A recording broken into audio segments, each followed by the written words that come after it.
Good morning, students. This video lecture is in continuation with the previous video lecture based on anatomy of prostate gland, and this is the second part of anatomy of prostate gland and the last one. So let's start with it. Now, we already discussed the introduction, dimensions, situation, lobes, composition of prostate gland and its covering or capsules, and followed by the covering and capsules. One more important or most important topic is the ligament support of prostate gland. So ligament support of prostate gland की अगर बात करें तो हमने already जब pelvis हमने discuss किया था boundaries and walls of pelvis के लेक्चर में, that we already studied that in case of males we have a pair of lateral puboprostatic ligament and a pair of medial puboprostatic ligament. So ये जो puboprostatic ligament है, as the name itself suggest, यही main support है, ये ligament support है जो prostate को position पे होल्ड करके रखता है. सो दिस प्यूबोप्रोस्टैटिक लिगामेंट, ये 4 इन नंबर्स हैं, दिख रहे हैं इस फिगर में, you can trace it 1 2 3 and 4. The lateral, this right and this left and right lateral and left and right medial. So one pair of lateral and one pair of medial puboprostatic ligament supports the uterus, and it extends from, you can see here, it extends from the false capsule. The outer capsule is the false capsule, so it extends from the false capsule of the prostate gland to the pubic bone, this to the pubic bone of the hip bone. So to the pubis, यहाँ पे देखो attachment clearly दिख रहा है. सो pubic bone पे attach कर रहा है, फॉल्स कैप्सूल से अडेयर्ड है प्रोस्टेट ग्लैंड के, और ये ही मेजर सपोर्ट, लिगामेंट सपोर्ट है प्रोस्टेट ग्लैंड का. नाउ हमने जब कॉम्पोजिशन ऑफ प्रोस्टेट डिस्कस किया था तो ऑलरेडी हमने 2 जोन्स के बारे में डिस्कस किया था, एक सेंट्रल और एक पेरिफेरल. सो वैसे ही 2 जोन्स, हिस्टोलॉजिकल जोन्स जो हैं, जैसा कि इस फिगर में दिख रहा है, तो 2 हिस्टोलॉजिकल जोन्स डिवाइडेड होते हैं. जनरली हिस्टोलॉजिकल सेक्शन की अगर बात करें, जब आप प्रोस्टेट ग्लैंड का हिस्टोलॉजिकल सेक्शन स्टडी करोगे, then you will not visualize any type of lobar pattern in the organ. यानी ये जो लोब्स दिख रहे हैं ये हिस्टोलॉजिकली नहीं प्रेजेंट होंगे. हिस्टोलॉजिकल स्लाइड में आपको ये लोब्स अलग अलग देखने को नहीं मिलेंगे, बट ये 2 अगर फिजियोलॉजिकल बात करें तो physiologically 2 lobes, well defined concentric lobes जो हैं वो डिवाइडेड होते हैं, प्रोस्टेट ग्लैंड को डिवाइड करते हैं. इन दोनों के बीच में कभी कदार एक इल डिफाइंड इरेगुलर कैप्सूल हो सकता है. एंड ये जो 2 लोब्स हैं, इनमें जो इनर वन है, this inner lobe is the smaller zone or the smaller lobe, and the outer one is the larger lobe or the larger zone. Yes, you can visualize in the figure. So in this figure you can see this inner is the smaller zone and this outer one is the larger zone. So talking about the outer one or the larger zone, it is basically composed of glands.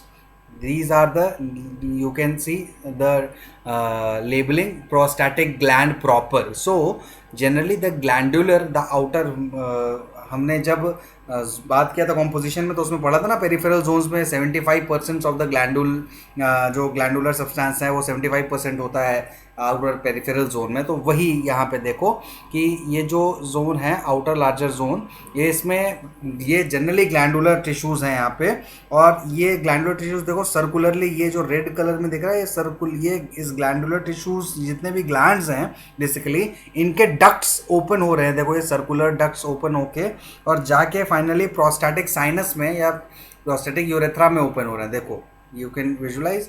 तो ये जो है ये इन glands के ducts हैं basically, which is mainly opening into the prostatic sinus. And this zone, this outer zone, as it is rich in glandular substance, is very prone or is frequent site of carcinoma of prostate gland.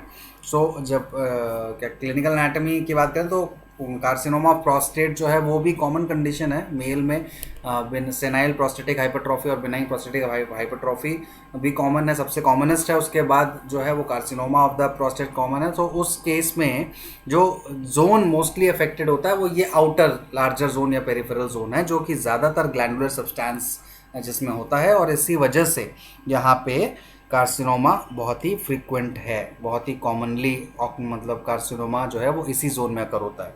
Now talking about the inner zone, so you can C inner zone is the smaller one and it is generally composed of or made up of some mucosal glands. It is generally composed of some mucosal gland and it also opens in the similar manner as the peripheral zone opens into the prostatic sinus. So prostatic sinus हमने जब urethra पढ़ा था तो उसमें हमने जब prostatic urethra पढ़ा था तो प्रोस्टेटिक यूरेथ्रा में आपने देखा था ना कि बहुत सारे साइनसेस ओपन हो रहे हैं, प्रोस्टेटिक साइनसेस। सो उन्हीं प्रोस्टेटिक साइनसेस में ये जो डक्ट्स हैं सब म्यूकोसल ग्लैंड्स के, जो इनर स्मॉलर जोन के सब म्यूकोसल ग्लैंड्स के डक्ट्स हैं वो ओपन होते हैं and this zone is typically prone of benign prostatic hypertrophy. तो जो कॉमनेस्ट क्लिनिकल कंडीशन है बिनाइन प्रोस्टेटिक हाइपरट्रॉफी वो इस जोन को मोस्टली अफेक्ट करती है, क्योंकि यहाँ सब म्यूकोसल ग्लैंड्स हैं। सो यहाँ पे जनरली जो मोस्ट कॉमन पैथोलॉजी डेवलप होता है that is the benign prostatic hypertrophy. Now talking about arterial supply, arterial supply के लिए जो सबसे मेजर आर्टरी है जो सप्लाई करा है that is the inferior vesical artery and along with inferior vesical artery we have middle rectal artery as well as branches from the internal pudendal artery. So middle rectal artery और जो कि यहाँ नहीं है visualise, और उसके साथ साथ इंटरनल प्यूडेंटल आर्टरीज जो है वो भी ब्रांचेस देते हैं, और सबसे मेन ब्रांच जो मिल रहा है that is from the inferior vesical artery. You can see this inferior vesical artery. So उसी का ब्रांच देखो ये प्रोस्टैटिक आर्टरी लेबल्ड है। सो बेसिकली तो क्या है कि कोई एक सिंगल ब्रांच से नहीं बल्कि ग्रुप ऑफ आर्टरीज जो है, जो कि यहाँ पे देखो दो ग्रुप ऑफ आर्टरीज लेबल्ड हैं, the capsular group of arteries और the sub capsular group of arteries also known as sub capsular group of arteries and the urethral group of arteries also called as periurethral group of arteries.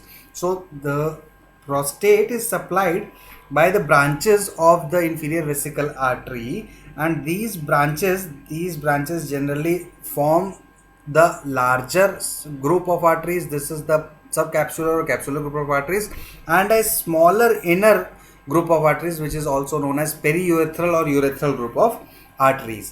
And ये जो greater part of the, अगर बात करें greater part of the prostate gland जो है वो supplied होगा capsular और सब कैप्सुलर ग्रुप ऑफ आर्टरी से। फिगर में साफ विजुअलाइज्ड है, देखो जो major part of the gland है वो इसी ग्रुप ऑफ आर्टरीज से सप्लाइड है, whereas periurethral group of arteries supplies only a smaller part of the prostate gland. Now Venus drainage. So venous drainage में दो बहुत ही इम्पॉर्टेंट जो veins दिख रहे हैं that is superficial dorsal when and deep dorsal when. So superficial dorsal when और deep dorsal when ये penis का वेनस ड्रेनेज लेके आता है। सो उसके बाद ये ही जो deep dorsal when of the penis है, ये देखो this is the urinary bladder and this is prostate. So deep dorsal when जो है वो यहाँ पे देखो एक प्लेक्सिस फॉर्म कर रहा है। सो the venous drainage of prostate gland is generally done through a rich plexus. You can see this prostatic venous plexus.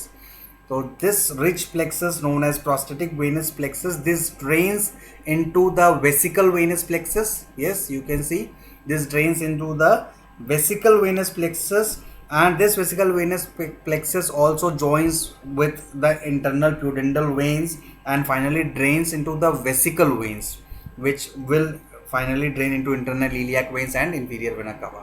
So this is the venous drainage and if you have to write about venous drainage or if anyone asks about the venous drainage of prostate gland, then you have to mention that it is drained through a rich venous plexus known as or called as prostatic venous plexus which finally drains into the vesical venous plexus and vesical venous plexus drains into the vesical veins and vesical veins drains into internal iliac veins which finally drains into the inferior vena cava.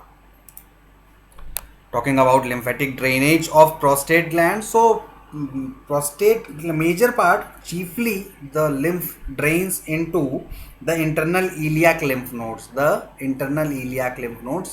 or you can say the sacral lymph nodes also. The here it is labeled as pre-sacral lymph nodes. So the sacral lymph nodes as well as the internal iliac lymph nodes, these are the main lymph nodes in which the lymph of prostate drains. And also partly the lymph of prostate partly drains into the external iliac lymph nodes. So along the iliac artery you can trace internally or medially is the internal iliac lymph nodes and laterally is the external iliac lymph nodes. So if you have to write about the lymphatic drainage of prostate gland, then you have to mention that prostate gland chiefly, the lymph of the prostate gland chiefly drains into the internal iliac lymph nodes and as well as sacral lymph nodes, and partly drains into the external iliac lymph nodes. Now nerve supply. So prostate gland has both the sympathetic as well as parasympathetic nerve supply. In this figure, parasympathetic nerve supply is shown as blue color line. Yes, you can trace this. So blue lines showing the parasympathetic nerve fibers and red lines showing the sympathetic nerve fibers. So firstly talking about the parasympathetic nerve fibers. So parasympathetic nerve fibers originated from the inferior hypogastric plexus. Yes. So if you have to write, or if you have to tell the nerve supply of prostate gland, then you have to mention that prostate gland is supplied by the parasympathetic nerve supply of the prostate gland is supplied by the prostatic plexus, which derives its nerve from the inferior hypogastric plexus. And the sympathetic nerve fibers is derived from the S2, S3, S4 segments, or the lower three segments. In some textbook it is mentioned as the lower three sacral segments of the nerves. So lower three sacral nerves will give, or the sacral splenic nerves will give branches to the prostate gland to form the sympathetic nerve supply.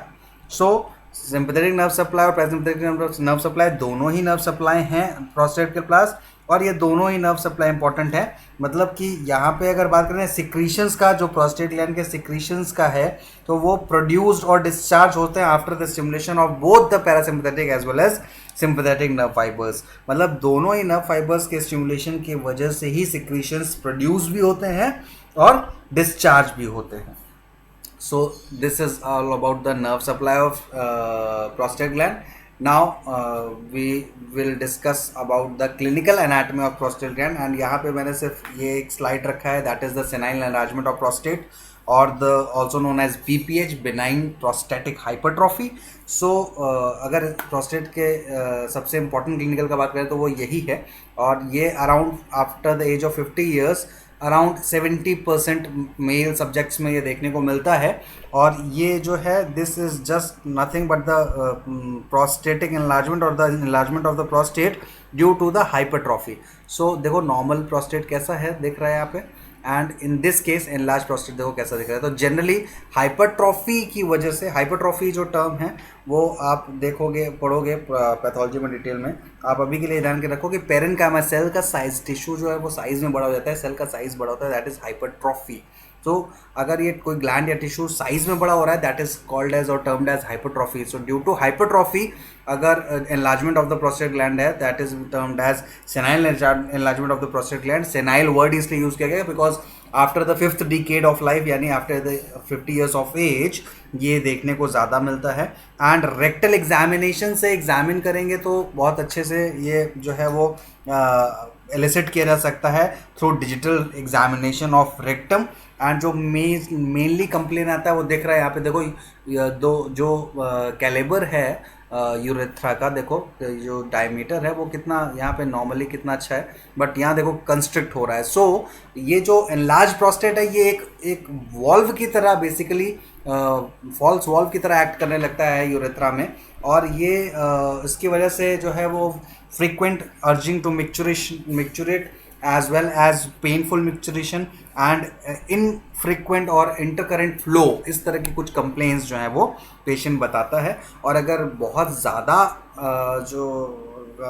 अगर urine जो है वो flow hindered हो रहा है या बहुत ज़्यादा ऑब्स्ट्रक्शन हो रहा है, तो उस केस में removal of the prostate can be done surgically and that is termed as prostatectomy. So prostatectomy can be done in case of a major obstruction, major urinary obstruction, and this complete removal of the prostate will relieve this obstruction.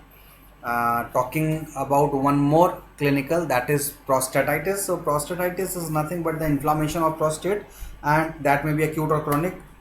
Acute अगर बात करें acute prostatitis की, तो generally वो gonococcal infection gonorrhoea cause करता है, bacterial infection है। And gonococcal infection में ये बहुत ही कॉमन है acute prostatitis. And chronic condition या क्रॉनिक इन्फ्लामेशन ऑफ प्रोस्टेट तब डेवलप होता है जब जनरली ट्यूबरक्लोसिस जो है वो इन्फेक्शन होता है, specially of epididymis, seminal vesicles and और यूरिनरी ब्लैडर। सो इनमें से किसी के भी ट्यूबरकुलर इन्फेक्शन में आपको क्रॉनिक प्रोस्टेटाइटिस देखने को मिल सकता है, chronic inflammation of prostate gland देखने को मिल सकता है। And in case of gonococcal infection we can see acute prostatitis. Carcinoma की ऑलरेडी हम बात कर चुके हैं। कार्सिनोमा जो है वो मोस्ट कॉमन कंडीशन नहीं कह सकते, सेकेंड मोस्ट कॉमन कंडीशन कहना बेटर रहेगा, carcinoma of prostate. And it the commonest site जो है जो इन्वॉल्व करता है वो हमने पढ़ा था, वो जो पेरिफेरल जोन है हिस्टोलॉजिकल, जो glandular zone 75% of the glands जहाँ पे हैं वही कार्सिनोमा जो है का सबसे कॉमन साइट है। जनरली 50 ईयर्स के बाद ही carcinoma of prostate gland develop होता है। और ये जो है ये भी वैसे ही सिम्टम्स देता है जैसा कि सेनाइल एनलार्जमेंट ऑफ प्रोस्टेट दे रहा है, वैसे ही सिमिलर सिम्टम्स देता है। That means obstruction of the urinary flow और यूरिनरी ऑब्स्ट्रक्शन। इसके अलावा यहाँ पे पेन हो सकता है जो कि बीपीएच में देखने को नहीं मिलेगा। दर्द की बात अपन ने नहीं की थी बीपीएच में सिम्टम्स में, but in case of carcinoma we have pain which generally refers to the perineum. Male के पेरिनियम पे वो पेन मतलब फील होगा, पेरिनियम में उसको पेन लगेगा। और साथ ही साथ लो बैक एक भी हो सकता है, शियाटिका भी डेवलप हो सकता है। So all these can be found associated with carcinoma of prostate gland and it can also be elicited through physical examination by examining the rectum or by through rectal examination. So this is all about anatomy of prostate gland. Now in next lecture we will start with the male external genitalias, and it will take around 2 to 3 lectures more to compile the male genitalia. So thank you so much. Till then, stay home, stay healthy, take care.